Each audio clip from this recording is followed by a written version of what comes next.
बेटी के लिए 10 साल तक इंसाफ की लड़ाई। हम शर्मिंदा हैं।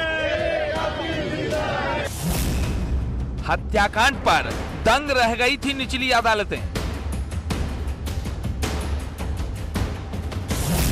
सबूतों को लेकर परिजनों की रही शिकायतें। किरण हम शर्मिंदा हैं, तेरे खातिर जिंदा हैं। आरोपियों को सुप्रीम कोर्ट ने किया बरी।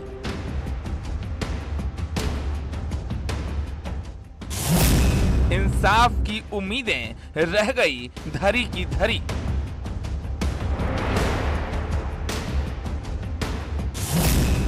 जघन्य हत्याकांड का जिम्मेदार कौन?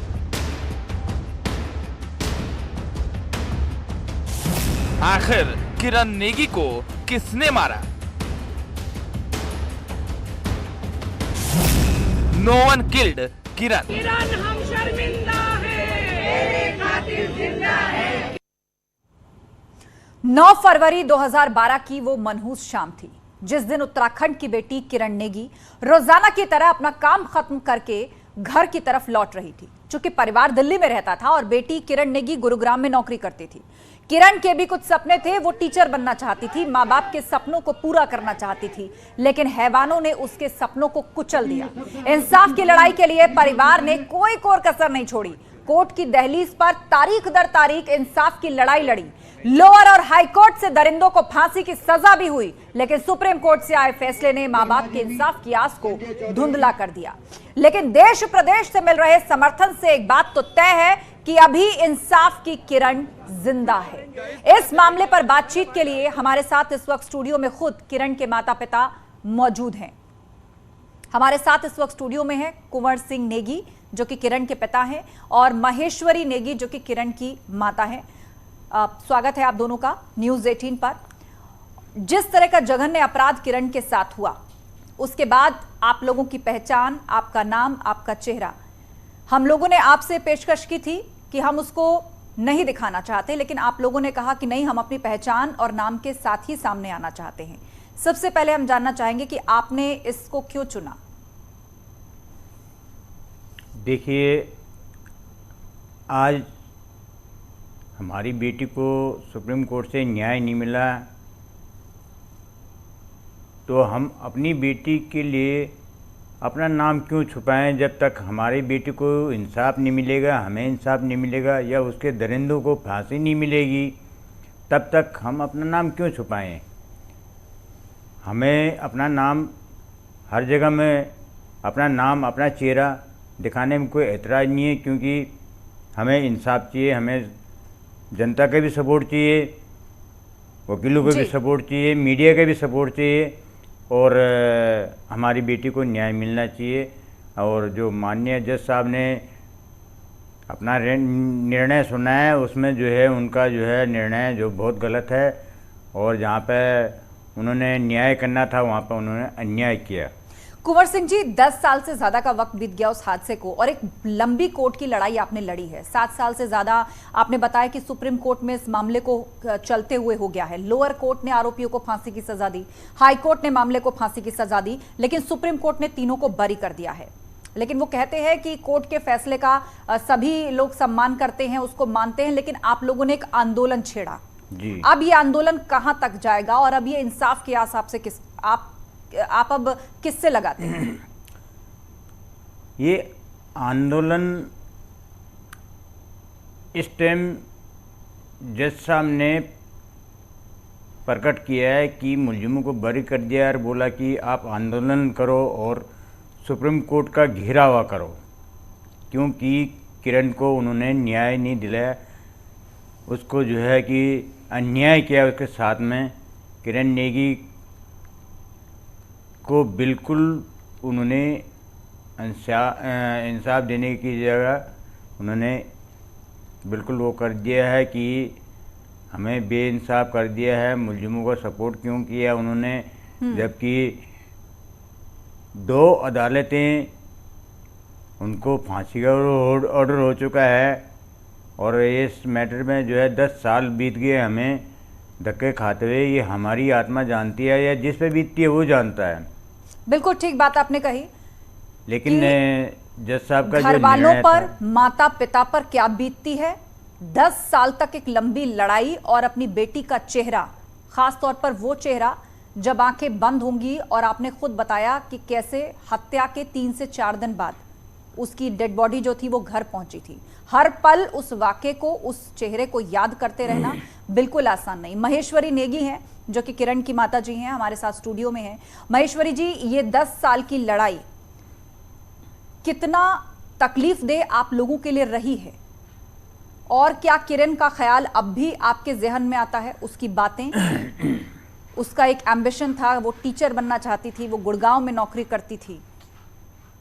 उस दिन घर के लिए निकली लेकिन पहुंची नहीं। मैडम 10 साल हो गए, वो तो ये माता पिता को ही पता लगेगा कि मतलब 10 साल हमने कैसे काटे, किस दुख में काटे। काटते काटते मतलब 10 साल तो हो गए थे। तो इंसाफ के भरोसे काटे कि चलो आज नहीं तो कल न्याय मिलेगा। सुप्रीम कोर्ट ने तो बिल्कुल हमें निराश कर दिया। लोअर कोर्ट से फांसी की सज़ा सुनाई गई, हाई कोर्ट से फांसी की सज़ा सुनाई गई।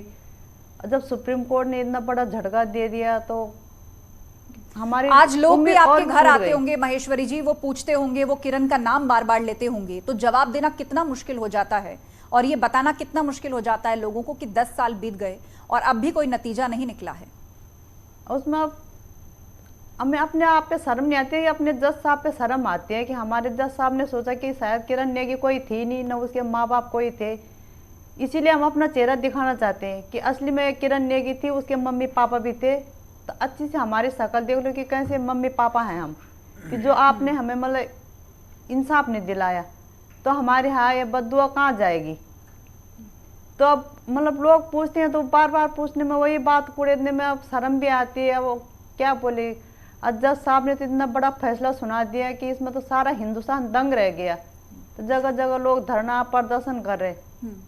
महेश्वरी जी, आखिरी बात आपकी किरण से कब हुई थी और क्या बात हुई थी? रोज वो अपना काम खत्म करके घर लौटती थी, फरवरी का महीना था, जल्दी अंधेरा हो जाता है, और उस दिन आखिरी बात आपकी कब हुई थी कि वो कभी नहीं लौटी?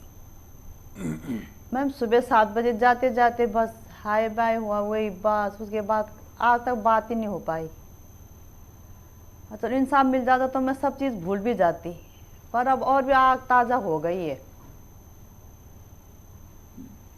आपको घटना की जानकारी पहली बार कैसे मिली?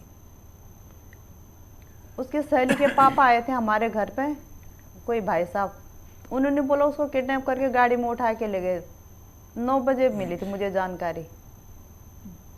कुंवर सिंह जी, उसके बाद क्या हुआ जब जानकारी मिली आपको और सहेली के पिता ने बताया कि इस तरह से किडनैपिंग हुई है, क्योंकि बाकी लड़कियां भी उस दौरान किरण के साथ ही थीं जब घर लौट रही थी सभी लड़कियां?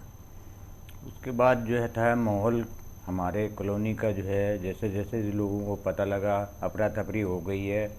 थाने में गए, थाने में छावला थाने में गए, वहाँ पुलिस को रिपोर्ट करेगी भाई ऐसी सी बात है। पुलिस वाले ये कहते हैं कि ये आ जाएगी लड़की, भाग के गई होगी अपने प्रेमी के साथ में, आ जाएगी 2 दिन में 3 दिन में। लेकिन जो है कि अगर उस टाइम पुलिस वाले सख्त कार्रवाई करते तो आज हमारे साथ में ये नौबत नहीं आती है और हमारी लड़की हमारे साथ में होती। उसके बाद जब पुलिस वालों ने बिल्कुल ही हाथ खड़े कर दिए तो पब्लिक बढ़ गई है। 3 रात 3 दिन थाने का घेराव किया गया, रोड जाम, हाईवे रोड जो जाम किया गया। फिर जो है कि मीडिया भी नहीं थी जो इसको आगे उछालती, इसलिए ये जो है इतना लेट हुआ है और उसको आज न्याय नहीं मिला। इसके कारण ये है 3 दिन बाद डेड बॉडी मिली जब हरियाणा में जो है। तो आपका ये कहना है कि मामले पर जब हंगामा किया गया, थाने का घेराव किया गया, तब जाकर पुलिस ने गंभीरता दिखाई और मामले में FIR दर्ज हुई? जी जी जी। उसके बाद क्या हुआ? क्या आरोपियों की गिरफ्तारी हुई? कौन है ये तीनों लोग जिनको अब सुप्रीम कोर्ट ने बरी कर दिया है? हाँ, ये एक चोरी डकैती वाले मुलजिम हैं जो दिन भर हमारे कॉलोनी की रैगिंग करते हैं, रात में जो है चोरी डकैती करते हैं कि कौन फैमिली अपने मकान पर नहीं है, कितने दिन से उसके मकान में ताला लगा है। जब इन्होंने ये क्राइम किया, अच्छा जब डेड बॉडी आई वापस हरियाणा से, तो जो है कि जनता ने इनके मकानों पे आग लगा दी, क्योंकि ये तो उसी रात को जैसे इनको पता लगे कि इनके औलाद जो है, निकम्मी औलाद गिरफ्त में आ गए, तो ये जो है अपना मकान छोड़ के भाग गए।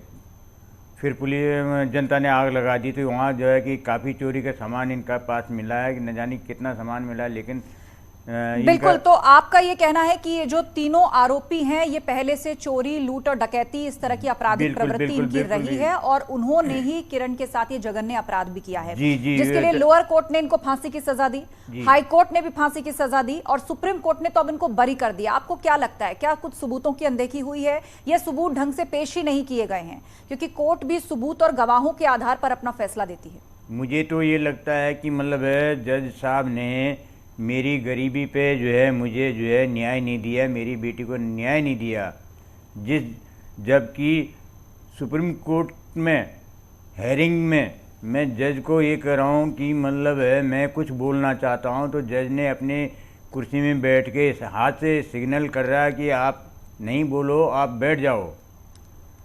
बताओ मतलब है कि ये न्याय है या अन्याय है।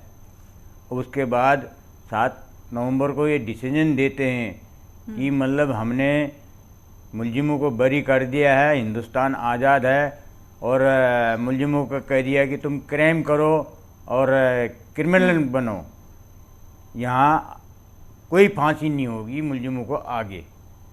ठीक है, तो कोर्ट ने जो सबूत पेश किए गए, जो गवाह पेश किए गए, उसके आधार पर अपना फैसला सुनाया। इससे पहले हाई कोर्ट ने सजा दी फांसी की, लोअर कोर्ट ने सजा दी फांसी की। आपसे ये भी समझना चाहेंगे कुंवर सिंह जी कि पूरे मामले की जो लड़ाई है, या जो कोर्ट कचहरी से संबंधित ये पूरा मामला चला, 1 दशक से ज्यादा का वक्त बीत चुका है। सुप्रीम कोर्ट ने भी फैसला सुना दिया है, लेकिन अब आप इसको आंदोलन के तौर पर आगे बढ़ाना चाहते हैं, एक आंदोलन शुरू करना चाहते हैं। उत्तराखंड सरकार भी आप लोगों के साथ आई है, और खुद मुख्यमंत्री ने आपसे बातचीत की है इस मसले को लेकर। क्या बातचीत हुई आपकी? उत्तराखंड के सीएम साहब से हमारी बात हुई है।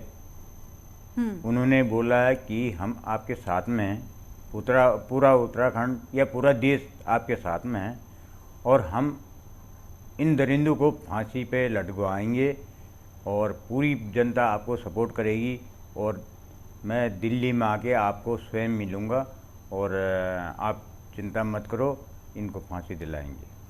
आप दोनों से बातचीत जारी रहेगी, लेकिन अपने दर्शकों को यह भी स्पष्ट रूप से बता दें कि सुप्रीम कोर्ट ने आखिर क्या कहा है। वो ग्राफिक जरा फुल स्क्रीन चलाइए, एक बार बता देते हैं कि सुप्रीम कोर्ट ने भी जब अपना फैसला दिया तो किस तरह की बातें और टिप्पणी की गई।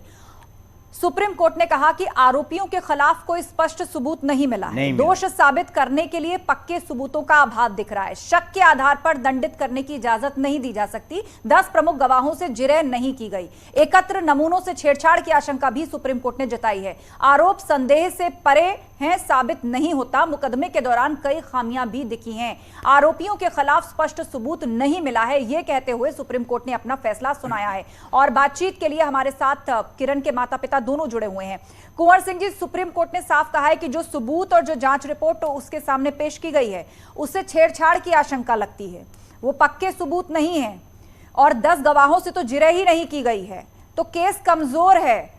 आपको नहीं लगता कि सिस्टम भी इसके लिए जिम्मेदार है, इसकी सख्त पैरवी नहीं की गई जैसे कि हाईकोर्ट और लोअर कोर्ट में हुई थी? मैं ये कहता हूँ कि अगर मेरी जगह वो जज होते और उनकी जगह मैं होता तो क्या होता। दूसरी बात है सिस्टम ऐसा कौन सा सिस्टम है, ये जज साहब ने सारे सिस्टम फेल कर दिए, यानी डॉक्टर की पोस्टमार्टम रिपोर्ट, डीएनए टेस्ट, थाना, लोअर कोर्ट, हाई कोर्ट सारे फेल कर दिए, और खुद मतलब जो है कि फाइनल डिसीजन जो कि आज मतलब एक बहुत बड़ा मुद्दा है, बहुत बड़ा सवाल है पूरे बिल्कुल कई बड़े सवाल हैं कुंवर सिंह जी जो इस पूरे मसले पर उठ रहे हैं कि क्या पुलिस की लापरवाही से बरी हुए हैं आरोपी, ये भी एक बड़ा सवाल है। सबूतों की क्या अनदेखी की गई है, क्या सभी सबूत जमा कराए गए हैं, अब किरण को कैसे इंसाफ मिलेगा, या फिर ये सबूत फिर से जुटाए जा सकते हैं, ये भी बड़ा सवाल है क्योंकि केस लगभग 10 से 11 साल पुराना है। क्या जांच में कमियों को अब दूर किया जा सकता है, ये इस वक्त कई प्रश्न जो हैं वो सामने खड़े हैं। हमारे साथ किरण की माता जी भी हैं, महेश्वरी नेगी। महेश्वरी नेगी जी, आज यदि किरण होती कितने साल की होती और जो सपना उसने देखा था कि उसको टीचर बनना है, तो आज आप उसे किस मुकाम पर देख रहे होते? कैसे याद करती हैं आप उसको?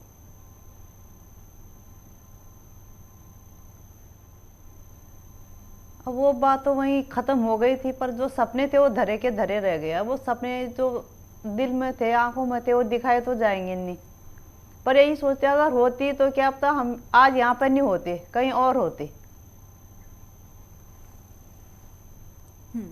वाकई बतौर माँ आपके लिए बहुत ही मुश्किल क्षण है उन बातों को याद करना, बेटी को याद करना और उसके बाद हादसे की वो यादें लेकर एक लंबी लड़ाई भी लड़ना। लेकिन महेश्वरी जी वो कहते हैं कि दुख को आप जितना खुलकर के सामने रखेंगी उतना ही लोग जो है वो आपसे जुड़ेंगे, आपके इस दुख में आपके साथ होंगे और मुमकिन है कि इस लड़ाई को एक नई मजबूती मिले, क्योंकि आपको उम्मीद है कि जब लोअर कोर्ट हाई कोर्ट ने आरोपियों को फांसी दी तो आगे भी उम्मीद बरकरार रह सकती है। महेश्वरी जी, आज जो है किरण यदि होती, उसको टीचर बनना था, उसका सपना था, तो क्या आज उस उम्र में होती कि आप लोग उसके हाथ पीले कर रहे होते जी, उसकी शादी के सपने संजो रहे होते, आपके रिश्तेदार आते होंगे, आपको ढाढ़स बंधाते होंगे, आपको हिम्मत भी देते होंगे कि ये लड़ाई रुकनी नहीं चाहिए।